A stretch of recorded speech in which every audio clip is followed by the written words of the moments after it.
What's up guys, I'm Phoenix Master 1 and welcome to my builds guide and unit review of Fallen Rhea, Lilith, Ninian and Gustav. So Fallen Rhea is an armored dragon who's colorless and she has got Ruinous Frost as her preferred weapon, which does give her -1 special cooldown. Her weapon is always going to be active in the enemy phase, and in the player phase she needs the opponent to be at or above 75% HP. So she can get +6 attack to herself and inflict -6 debuff on foes' attack. She can also deal true damage based on 40% of foes' resistance. And then finally, she does have the Wary Fighter effect. So this Wary Fighter effect is, really useful, but also really annoying at times because you would want to double. And the type of bulk units that we have nowadays can really live through a lot of stuff. So doubling with Rhea would have been really good, but unfortunately, she does have this Wary Fighter effect, which is helpful in some of the matchups, but many times I really wish this wasn't there. And then she comes with her preferred skill in True Dragon Wall. So this does have the Dragon Wall effect for the damage reduction, scaling of her resistance, and she's also got 60% damage reduction on the first combat of each phase. So basically it does have the 40% damage reduction like usual from Dragon Wall, but at the first combat you can also get 60% damage reduction. And if you've got a dragon or beast ally on your team, you can heal up 7 HP at start of the turn and also after the combat. So this can be really good for self-sustain, and we have so many really good beast units and dragon units who are amazing support units, both in Aether Raids and in different game modes. So it is not really too hard to fulfill this condition and run her with a really good beast unit like Asker, for example, or a mythic unit like Naga, for example, and just use her for this effect. So overall, Rhea is going to be functioning as a pretty good near save tank because her base kit does have bracing stance and near save. And she does have a high base attack of 43, and also she has got good mixed bulk at base 40 defense and base 43 resistance. She's also min-max with her speed, so any kind of unit who has got null follow-up or even partial null follow-up that's offensive is going to be able to double her. But your aim with Rhea is definitely to one-shot with her Glimmer or Warding Breath Iceberg so that the foe cannot make a follow-up attack on you and kill you. So I've used Fallen Rhea so much in Aether Raids, offense, in Vault of Heaven, in the Astro season, and honestly she's a pretty good near save unit, but now I would say that Rearmed Grima is pretty much the best near save unit you can get because she actually has a speed stat, so that is really good for taking on many of the faster threats like Brave Seliph, for example, who does have Miracle in his weapon. So this kind of playstyle where you really depend on one-shotting opponents can come to bite you back at times because many of the units are going to be bulky enough to survive this. So if you're expecting like a second coming of Fallen Edelgard, Fallen Rhea is definitely not that. Despite being a colorless armor, she is definitely solid, but she does have her shortcomings, and she, is an armor unit, so she's weak to armor effective damage and also dragon effective damage, so you have to watch out against those kinds of opponents. As for building up Rhea, you can give her attack rest form so that she can get the damage reduction out of the Dragon Wall, and just Glimmer so that she can one-shot the foes. You can also run her with Warding Breath and Iceberg, and this is pretty much the build that I've been running in Aether Raids, and it is, very consistent in one-shotting. But now that Arvel is a thing in the Anima season, this could be a bit annoying because she is not going to be able to retaliate back with Iceberg, so you have to watch out for that. She could be used competitively with either of these builds, but if you're trying to run her in Summoner Duels, then Sylvalan Shield is definitely something you'll need because Duochrome is omnipresent in that game mode, and for something like Summoner Duels S, you would definitely want to run a build like this with Sacred Cowl and have distant counter Dragon Sacred Seal. So because of the Wary Fighter effect, she is not going to be able to double, but your goal should be to one-shot, and Sylvalan Shield with Sacred Cowl pre-charged is going to be helping you survive Duochrome. So that is pretty much where it is going to be helpful, but more support is going to be helpful because if the Duochrome is more optimized, then they are going to be able to still kill her through Sacred Cowl and through Sylvalan Shield. So that is the Duochrome and his menace, and more merges are always really helpful on a build like this. So just run her with Asker, give her the Resonant Shields, Resonant Blades effect, give her the -1 special cooldown to precharge her Sacred Cowl, and also to activate the Dragon Wall condition in her slot B. You can definitely make use of her resistance by running her as a far safe tank with attack res unity. So this does help you with the damage reduction from True Dragon Wall, and you can also pretty much not get affected by the attack and resistance debuffs, which are her two important stats. You can also use her in Arena with a max scoring build with a 300 SP slot A skill and with Distant Counter Dragon Sacred Seal, which is also 300 SP. So she can score like a 200 BST unit. But the thing is that she is going to be one movement armor unit, so it is still going to be painful to use her in a game mode like Arena. And finally, she could also be used in Summoner Duels S with a more optimized build with Arcane Grima. Now it might seem a bit insane to give up her True Dragon Wall and Ruinous Frost for Arcane Grima, but the reason why this can work out is because you can still get the true damage, using her attack stat with Arcane Grima. The reason why Arcane Grima is good is because you will have to run Hardy Fighter, and when you run Hardy Fighter for more damage reduction, you might as well run Arcane Grima, which can give you the true damage, and it does not really have the Weary Fighter effect which her preferred weapon has got. And it can also help you pretty much do the double attack, which is really good with a build like this, where she would be missing that. And Arcane Grima is also going to be healing you up for 7 HP after the combat, so even if we're trading away her True Dragon Wall, we can still get a lot of the things that it did give us in the form of Arcane Grima and the damage reduction that we can get out of Aegis and Hardy Fighter. So basically you want to just one-shot the opponents, and Deflect Missile is here for surviving Triangle Attack Duochrome. If you don't really care about that, then you can just run some other Sacred Seal, but I have calculated this out and she does survive even a Triangle Attack, and Duochrome is pesky, then this is the build that you can run to survive him and also kill him in a single shot.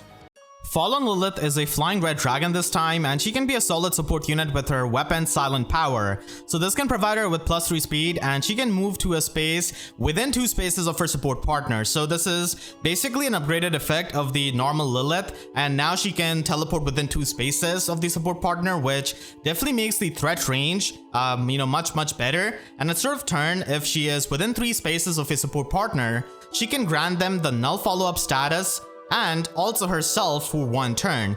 So this is going to be really helpful for providing null follow-up status and then just outsourcing it instead of running that as your slot B or Sacred Seal for the main unit that you're trying to work as an Omni tank.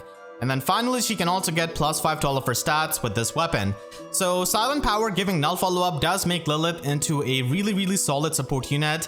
And she also comes with Sweet Smoke 4, which is going to be really useful for fodder and can also help her get the damage reduction. She does have Attack Speed Catch 4 and Dive Bomb, which is going to be helpful in the player phase, and her offenses are also not that bad at base 40 attack and base 43 resistance. But I would say that the value of Fallen Lilith compared to her debut and now is definitely a bit lower, because we have gotten Infantry Null Follow-Up as a slot C skill. We've also got Infantry Speed Tactic on Brave Crom, so it's a lot easier to outsource Null Follow-Up status now compared to back then when she came out. But still, she's gonna be a very solid support unit because her status does work in 3 spaces and not just for the infantry units. So if you're running a flyer or a cavalier and you want them to have the null follow-up status, then Lilith is still the option because infantry speed tactic and infantry null follow-up can not really work with them. And this is definitely a pretty useful thing for something like Summoner Duels S, where you can outsource the null follow-up and still be away from your units in a way by being 3 spaces away and still make use of the null follow-up status. And she herself getting the null follow-up status is of course really good because there is no other way of a flying dragon to get this kind of effect. So overall, she is still a solid support unit despite the stuff that we have got now, which does make it easier to outsource null follow-up. And if you want to run her, you can simply run her with a budget build with Reposition and Blade Session, and you should be doing fine. But if you want to just focus on her support, then you can also give her a speed opening and attack opening and also defense res link. So by using this, you can pretty much ideally buff up your main tank and her support partner fully. So that is really useful for something like Summoner Duels S, for example, and then she can just smite them away. You can also run her with the trace skill, which is going to be really helpful. And even after teleporting, she can, just trace away 1 space at the very least. You can also run Hit and Run on budget if you don't really have access to this skill, but Speed Resistance Near Trace is definitely one of the better options that she has got. And there are not too many options that a flying dragon can run. It's about as much as her screen time in Fates pretty much.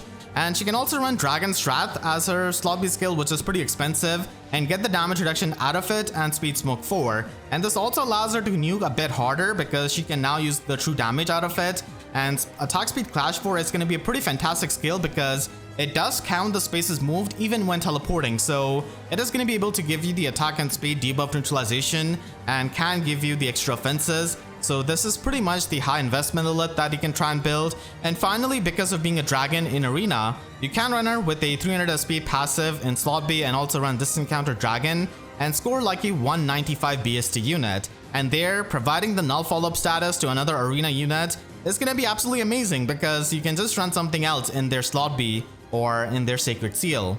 You can even run Infantry Speed Tactic as their slot C skill so that she can provide the null follow-up to the infantry allies, and if you have a non-infantry unit, then you can still give them the null follow-up status by just ally supporting them, and pretty much your entire team can get null follow-up that way, so that is definitely really helpful. Fallen Ninian is a blue infantry dragon dancer and she's got enveloping breath as her preferred weapon.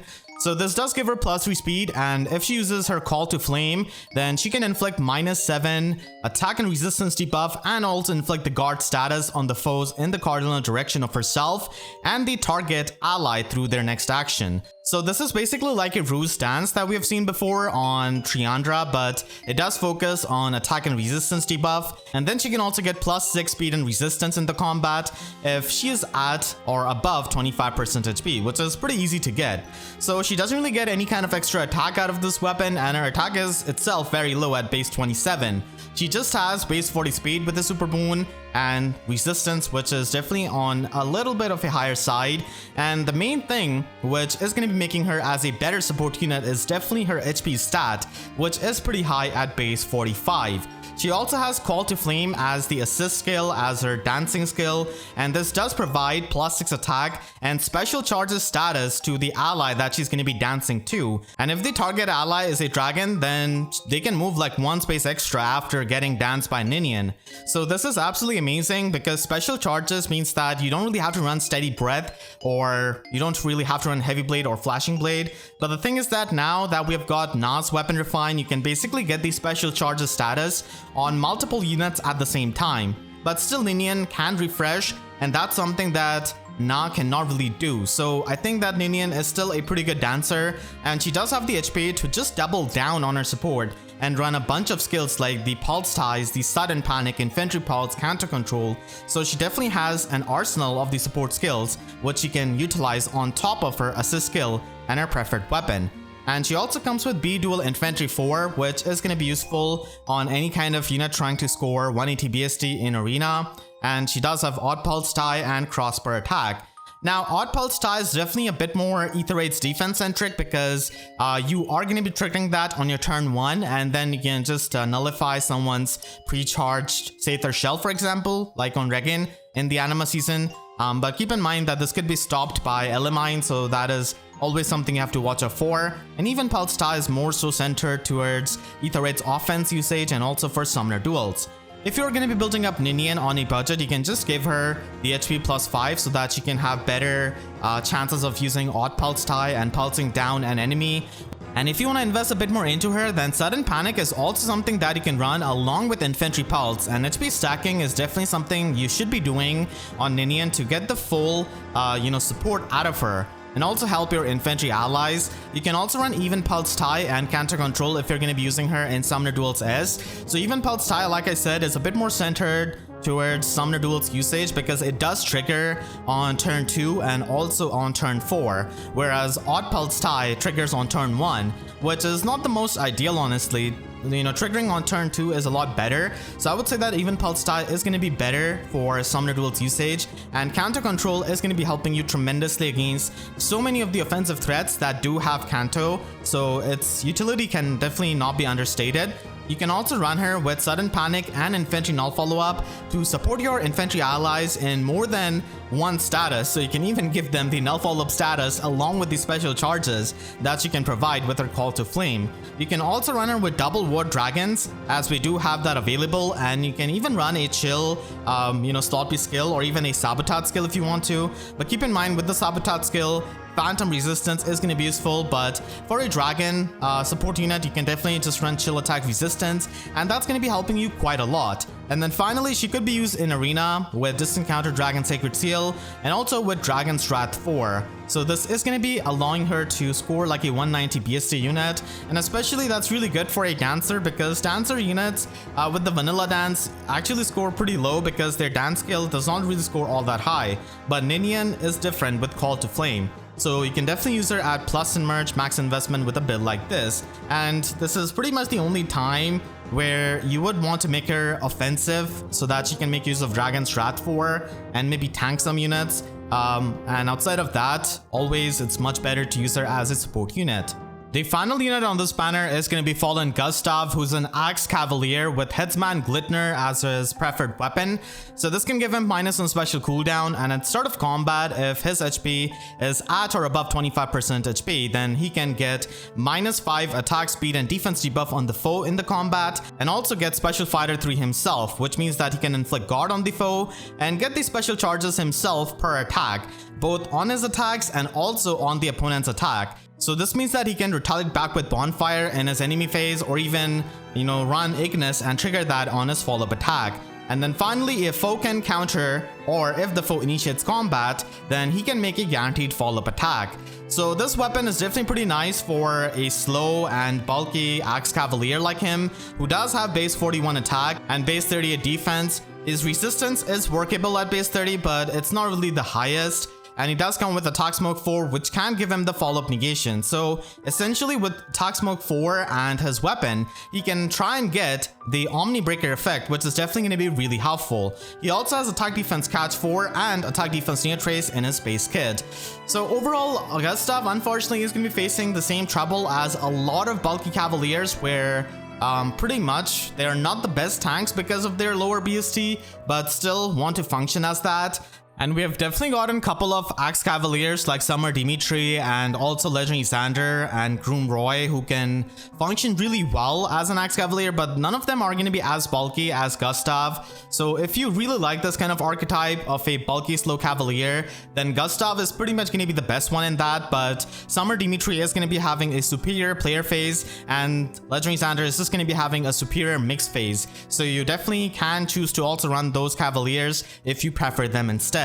For running Gustav on a budget, you just need to give him Reposition, as his base kit is already pretty solid, but you can even give him Sturdy Surge, which is going to be really fun with Ignis, which is going to be doing a lot of damage based on his defense. And this can allow you to have a more player phase oriented build, and this can also allow you to have some healing and also make use of the special charges in his weapon to a really good effect. You can also use him in Aether Raids offense as a Gale Force initiator, because he is bulky and he does have an auto follow up and also gets special charges, so he doesn't really need to run. But keep in mind that it is a lot optimal at unmerged, because then you can fall into the Wings of Mercy range of your allies into combats, and that is the ideal scenario. So you can just run Double Fury here, and the extra speed actually helps him a bit because he can win the speed check against many of the follow-up negation units and just double them through his follow-up attack in his weapon. But it's just that you need to make sure that the opponent can counter attack, otherwise you're not going to be getting your guaranteed follow-up attack. So this is definitely one of the ways of competitively using him and making use of his Special Fighter 3. And this can also help him not get nuked, because the guard effect is definitely going to be coming in to help you. And then you can just run Pulse Smoke to pulse down the pre-charged specials, as we don't really need the follow-up negation that badly in Aether Raids offense. So that's why Pulse Smoke is a bit better, and he's definitely going to be pretty consistently triggering that. Finally, if you want to use him as an Omni tank with a distance down skill, then you can just run Mystic Boost 4 on him so that he can get the attack debuff on the opponent and also heal up HP consistently with this kind of skill. And then Attack Smoke 4 with his weapon is going to be giving him the Omni Breaker effect. So I hope you all enjoyed this video. Make sure to leave a like and a comment, it helps me tremendously. And if you really enjoyed, you could always support me directly by using super thanks down below or by becoming a YouTube member. And for more FEH videos, make sure to subscribe and hit the notification bell, because I wish YouTube sub boxes would show my videos as many times as the amount of engaged characters we're gonna get on the next Fallen banner. So with that said, I'll see you guys next time. Thank you so much for watching and have a great day.